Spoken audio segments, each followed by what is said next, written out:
Welcome back to Talking Shit with Donnie, episode 5. Today we're going to talk about handlebars, since we're on the Harley.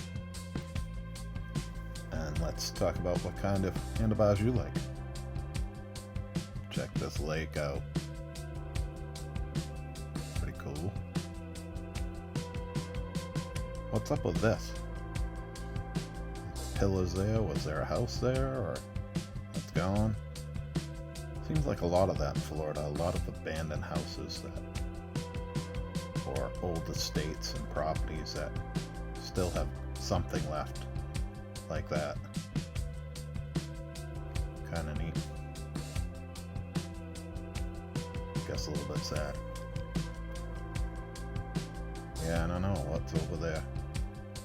Yeah, could have been over to whatever that is over there. Anyway, so T-bars versus apes.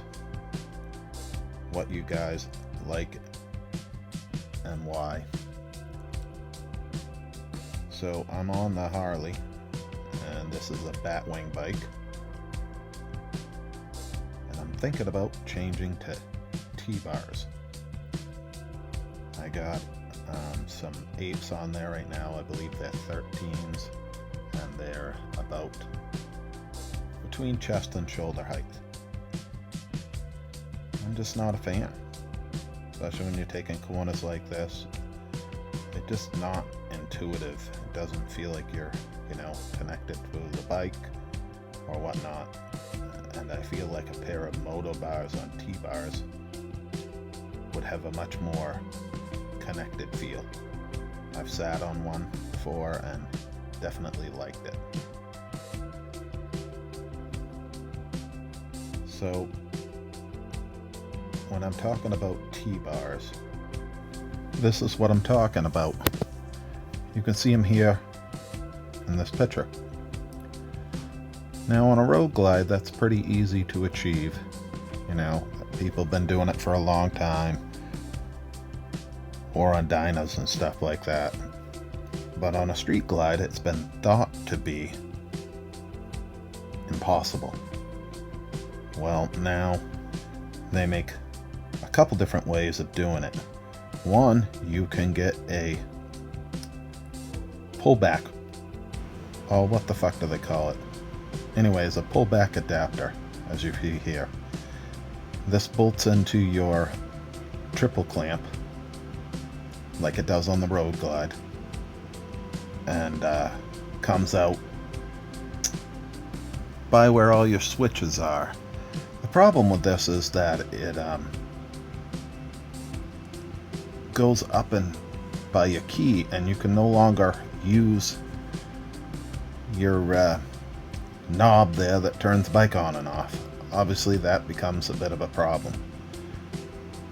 The other method is you can get a set of, I believe they call them cage fighters. Now these attach like normal bars, but the problem is they have the same flex as normal bars because they're attached the same way.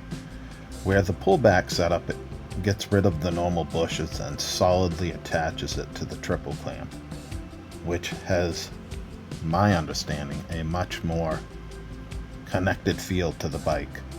So the cage fighter setup is just basically a different shaped ape hanger. And if I was just going for looks, that would be fine. But that's not what I'm going for. What I actually want to do is to make the Harley a bit more of a canyon carver. Go ride the tail of the dragon. Whatever. Just country roads. And the ape hangers seem to me, and to many others, give a very disconnected feel. And they just make the bike feel very boring, honestly. And,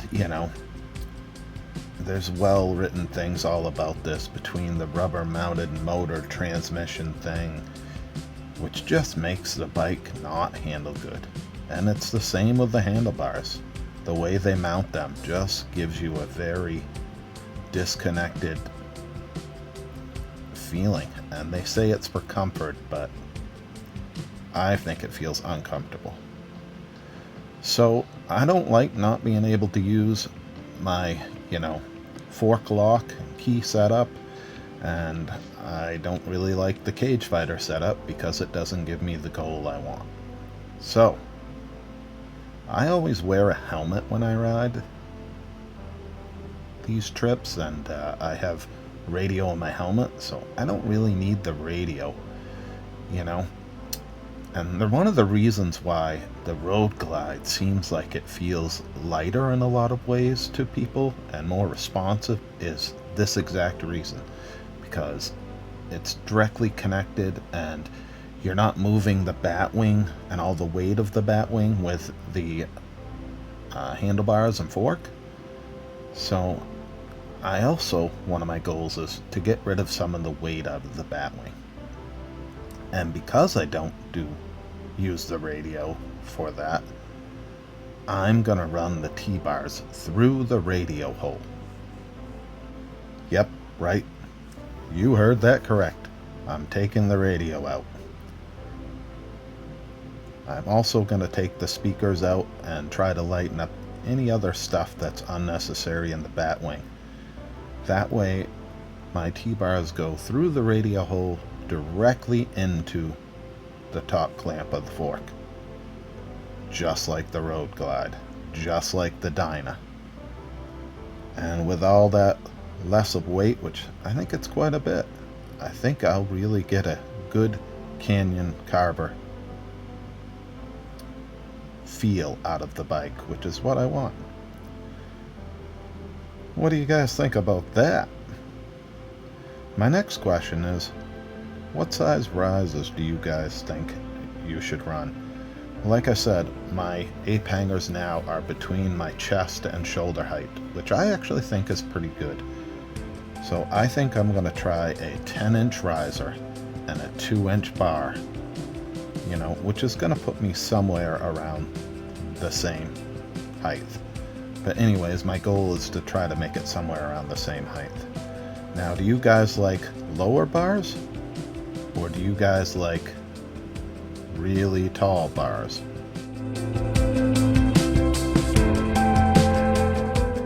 Do you guys like the idea of T-bars? Does that appeal to you? Or are you a standard ape hanger guy? Do you like the standard ape hangers?